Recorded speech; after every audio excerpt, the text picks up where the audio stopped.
Because check is the video anaghị ekuzi okwu ka again. Video anaghị ekuzi okwu mego ya edit anaghị ekwu. Ago nkịta bola. You have summoned your early grave. You have summoned your early grave. Nkịta bola. Now let me tell you. Maybe you're new in this app. Maybe you're wrong. But I want to take you to one man and offer for a cocoa, offer free wine. I want to direct you to go and ask him some questions. And not only him, many people have tried this rubbish you tried. But one thing for sure that I'm promising you, your days of peace, now this blue apple is in another world.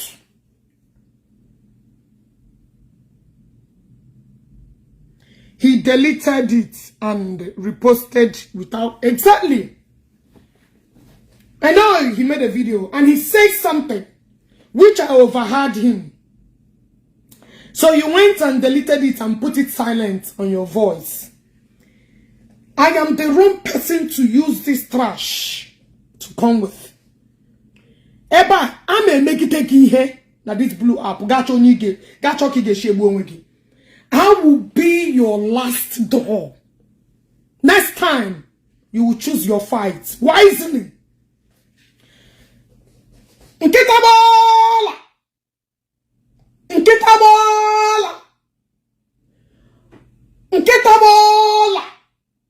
I have summoned you. I believe here we're gonna almost midnight in Nigeria. Or over a little bit midnight. As I summoned you, Nala Nigeria, you know. Maradina na chune bumado. Bia wora no Agugbola. Chubara no mia, no no paraya otam shibria naka.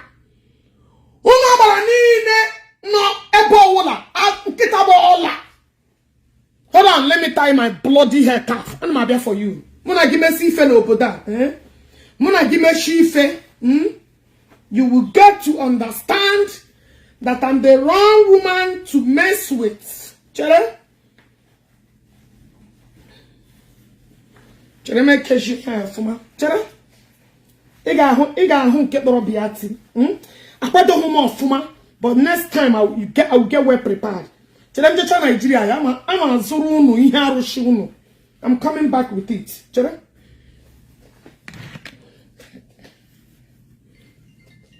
Who is this? Oh, my daughter. Hello, how are you? Yeah, what's going on?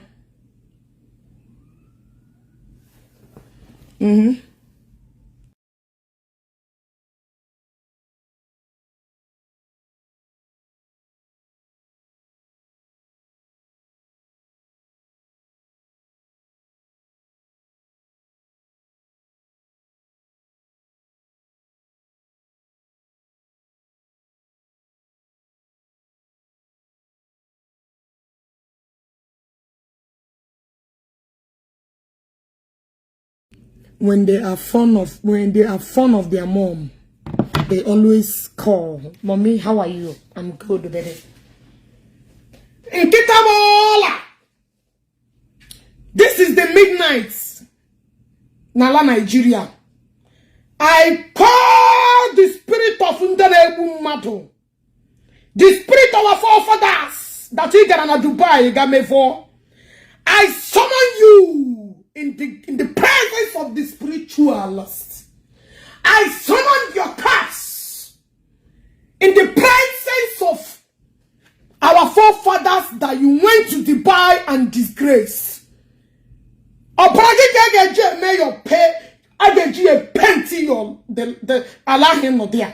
summoned you. And we can. In a guy mama poo to people who get a hide you. I summoned you at this godly hour. When everybody is sleeping, the spirit of the dead are walking around to come and capture you. I summoned you for them to come and capture you. I summon you. Let the spirit of the dead be your morning, afternoon, night. I summon you. Okay? At the godly hour in Nigeria now. Yeah, this is the time we hear amen in Nigeria. When the dead and the living are watching, I summon you. Let your flesh be the daily bread of the dead. Let the spirit of the dead be your ancestors. Every evil ancestors that you have disgraced in that Dubai, let them never let you have peace. Again, as these things represent Obalage, Kejianie breakfast. Obalage ga wuno porama.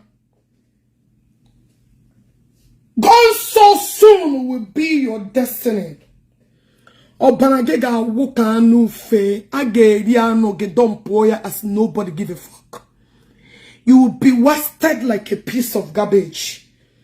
Onyushin baba criminality. Ageriano fegi as you have summoned me, let my spirit and your spirit fight. Bro, and somebody you're just looking at.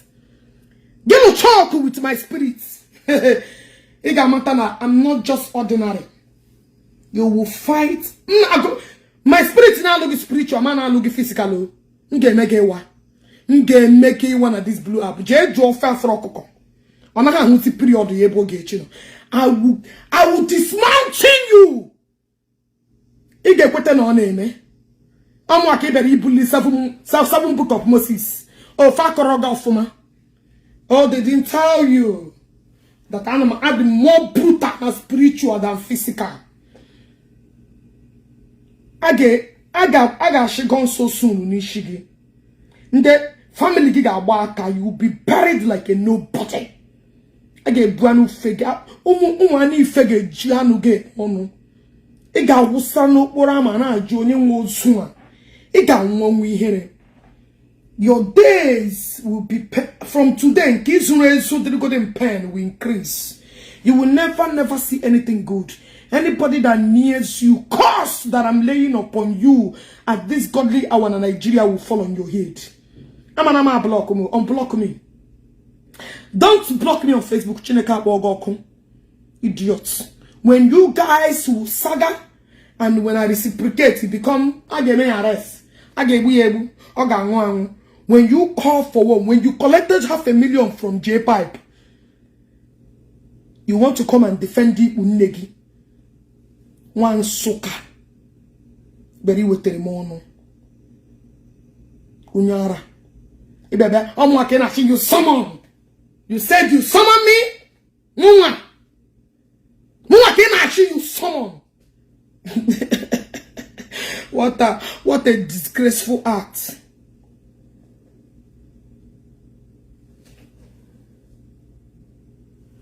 Okay. Go na kada. Pramuno ne somo na ezuzu. You onu fegi ge fene ligbe. Ya woro na owo ge choro mo oku. Ano na mo nwem. Gabia insulting that your failure, that your failed mother that did not teach you how to be responsible, that did not tell you how to keep your hands clean. That all shit come in again after. I don't know when game a video to tackle who you won't.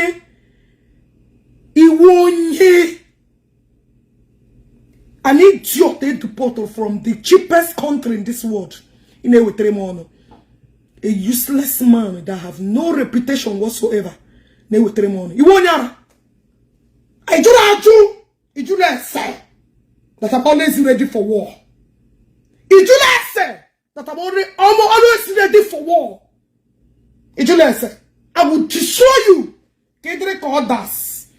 Destroy the I will finish you. By then, you will go and look for somebody that will help you. Next time, you're gonna war. Will stay clear from you. Also, you think J-Pipe is a stupid man for dodging me? You think he's a stupid man for staying away from me? 20 video. Do you think he's stupid? So you think he does not know what he was doing? before I have all content creators. Dear me, I will really call you. That thing in people are when they mad. I got one again at this godly hour in Nigeria. I got one again. Never get back from today. Your blood will be summoned to the beasts. That no feneri na ba. Imani ishi ane chumadi below.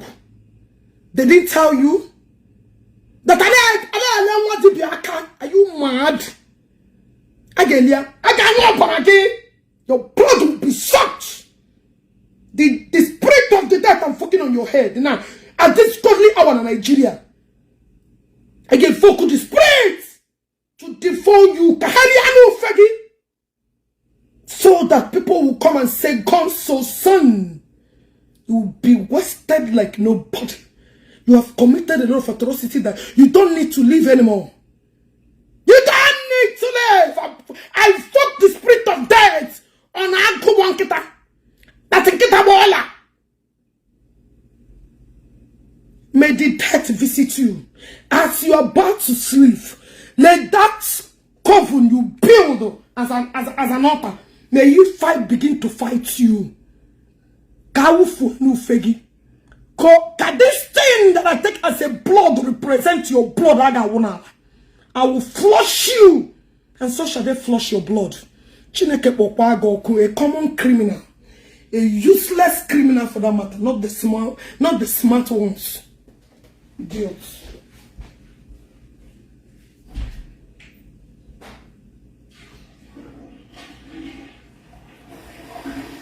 But I get the explanation. Ogechi is always ready. I am always ready. A woman that never gets tired. I'm always ready. For what that you plan for, I am always capable. Idiots. Now, let's hear about this criminal and his lifestyle. How he wasted his useless life in Dubai. Also, I'm working a be with the honor. You want to use this one as rubbish. Even with this power, your condition even with this power, you could not tell that power to bring money down for you. Even with this power, even with this rubbish, archaic cheap ass. You know, he's just mad over you. Is that the motive for you to scam people? That be jam, be turned about working. Yeah, the motive now. Your new motive that is just the madoshi. Ya would Ogechi. You must be a madman. Idiot, a criminal like you. Then your new method is just the madoshi. This is your new method. Your new method is just hoshi. This is your new method. You must be a madman. I don't know when you made a video. You made a video on your own. Now you look for my trouble. This was the video you made yesterday. You want to talk to... This was the video you made yesterday. Ogechi Njaka.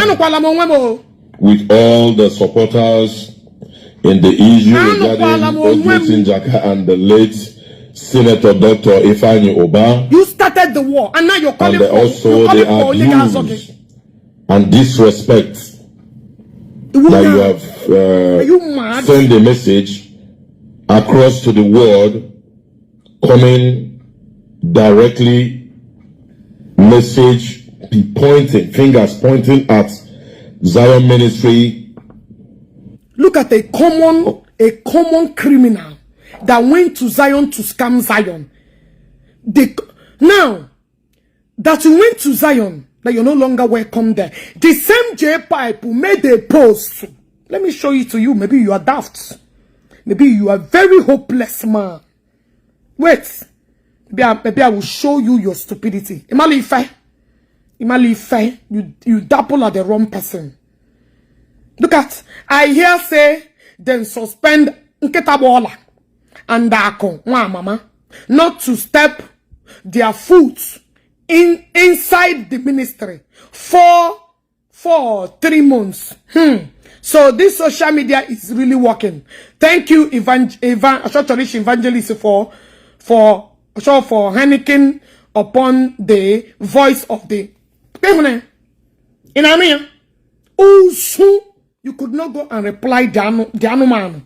I will get chicken because only like 500,000. Get back to when here we green rich again. No, a green nigga. Oh, yeah, get Marian nigga. This is not meant for people like you. Why can't I block you? Why can't okay? Oh yeah, Otilo, fuck off. Eh? So it is ready because saying like 500,000. May the ghost of our land they choke your atrocity. Me no na Dubai na esunto. Me na be fake money na Dubai nko. You should be in jail. You should be in jail by now. We need be fake money. Na Dubai, Eji me a lot. I see a lot of Igbos visa. Are you not the cause of it? Are you not the cause of the reason why they stop giving in Igbo visa because of your atrocity?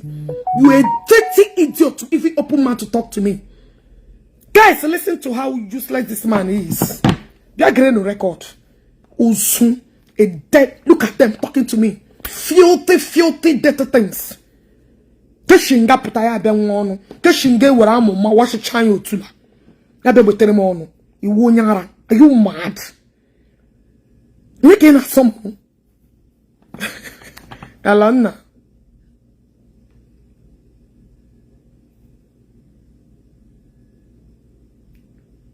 Okay. Okay.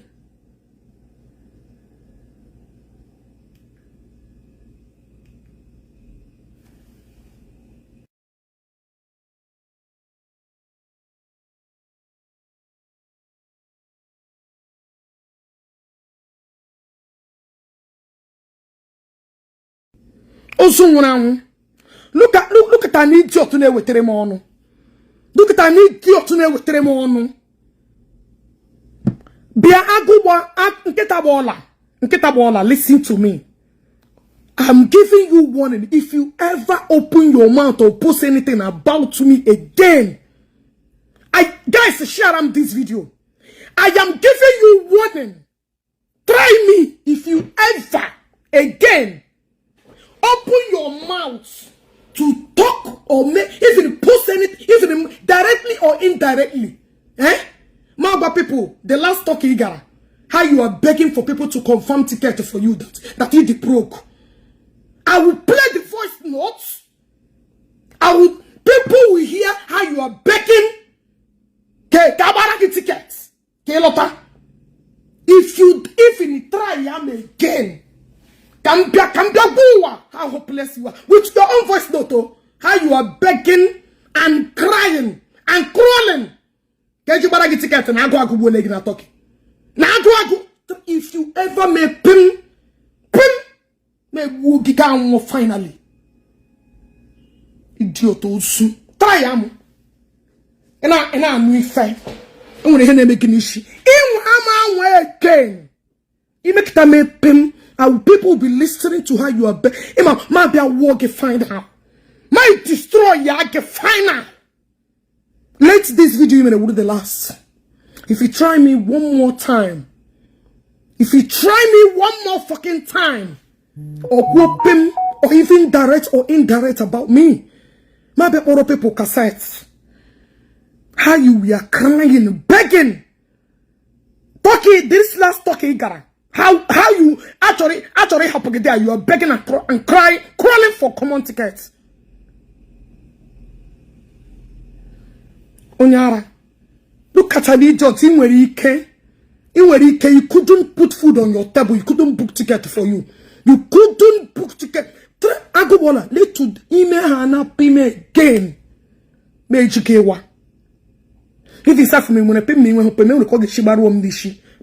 But my baby's of this first one. Come go drink this one. Come borrow this one.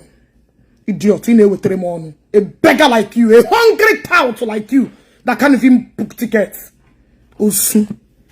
Name him again. Come when you give movie. Come play like your failure. Now, and I be with Remon.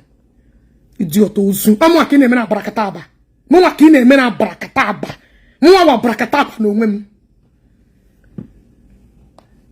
Chere, let me come and show the world how hopeless you are. Get nonte Osu.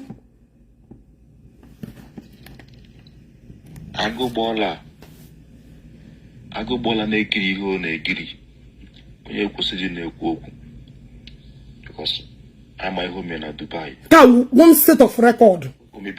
Next time, fuck with me. Nigeria na Dubai maybe afa. And actually that card or look at how you dent your record in Dubai. Take dirham. Ego we circulate here obodo niile eji makia. Massive arrest. In check and petition will not say anything. Pay attention to this voice note. Pay attention how useless that man is. Agugbola na-ekiri ihe ọ na-ekiri onye kwụsịrị na-ekwu okwu because ama ihe ome na Dubai o mebiri afa ndị Nigeria na Dubai mebiri afa. And actually that card or chat. And then when we did print ego, take dirham. Ego was circulate here Budunine, Ejimakia. Massive arrest. Because we know when I put here, Agugbola. Under my general Nigeria, Nekilamo, child of God. You may not Dubai men carry. Adekuzoku wash it. Ade kuzoku tupo na tawe ibunata ya account goji we na re kuzuto noshi ka we hukuzie we jenga jechanga ibunata ya na ndebi ihe na-eme na Nigeria api ihe no na-eme oh look at an idiot who jerenga agaghị n'ike na gbuo gị. Look at an idiot who jerenga. Ewere amunde Dubai haka onwe gage mi igbu otulaga na gozi mmiri ge one time they talk to me. Look at an escon. Look at an escon ucherenga. Nde Dubai ejinejira anya ahụ otula ndị oji egbuga gi gbugbu ogi. Enwere nwoke jerenga na remain the same. Ke ihe na-eme na nga ị na-ahụ otu ran. 5 years you spend in jail 5 days. 10 years you spend in jail or 10 days. Oh, the lamb will scatter your brain. I don't even know why Zion did not check your history before they welcome your useless life. Idiot. Hopeless thing. Egran guy every night. You want to come and talk to who? And get me help person, not the Kejuro very well. Idiots. Fake life, you're the man. Fake your life here and blessing them money. Complete. People are not going to today. Oh, happy you know the giri name. Oh, what chairman. I'm on your on the book on you. On no one and one deep. On not at HSA. On that I chop on yours. Oh, man knows wine. Oh, my goodness, I'm not going to change you. Going to change your every day. Jena Nigeria, Jena claim watching the watch an agum. More we kill. You know, I'm drug 24/7. Useless human being. So, what you get to you on the mail. Facebook, no, you no, or just go. Hey, I'm on your.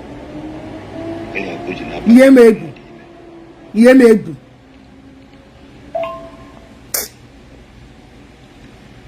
Ade kuzoku igonde mmadu oriri. No shi. Igonde mmadu ori kosiri. Ade kuzoku ya. Oma wanskwa mwaje mba Dubai country again, I ban you for life. So when you gonna call you go, when you go for you, when you gonna do going and cover you, because when we go back at you, I go back to Dubai again, I ban you for life. So you know na kora I will take you to kill ya ban ya or pass it. When I ban you for life. When Agugbola jowa. So much you on agree. Onya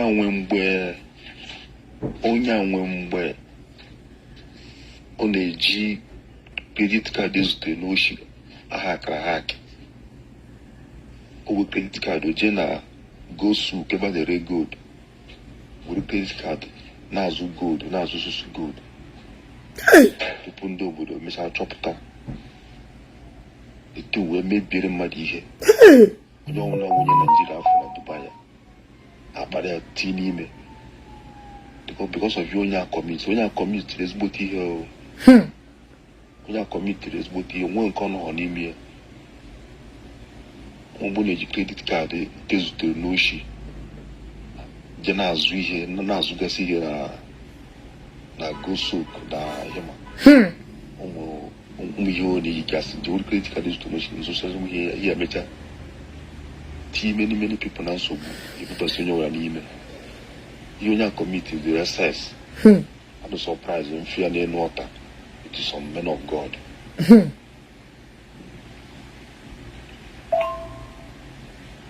Sometimes he hear Chukuyebe Buribu. When you commit to the as non amazing prophet. I wonder how they goes to Noshi. Record there to me here now.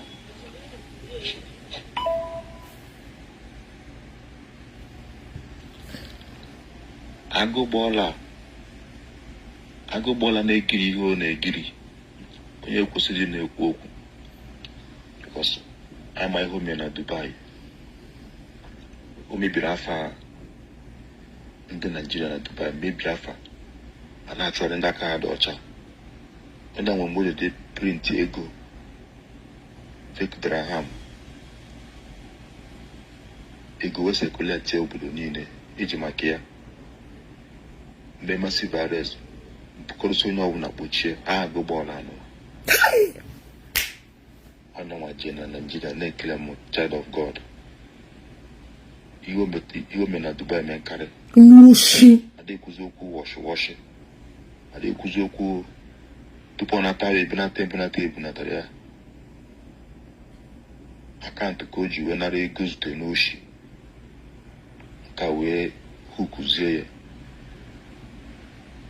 wee jee nga jechanga ebunata ihe obunatara usu na na-eme ihe ọ na-eme na Nigeria usu apụ ihe ọ na-eme fake life ya o ji nweta ndị mmadụ o ji fake life ya na-abụgasị ndị mmadụ ime na-anakọsị ndị mmadụ ego onweghị onye enweghị hapụcha ihe ọ na-egiri na-eme enweghị m aga ahụ fọ na aka these dirty things. Ọnụ bụkwa nwaanyị ọnụ nwanyị na nwaanyị adị ebi ọnụ tata echese ọ na-achọ okwu onye ọzọ ọma n'ụzọ nwaanyị nwaanyị ka na-ebugharị akwụna ka na-echenji ghara everyday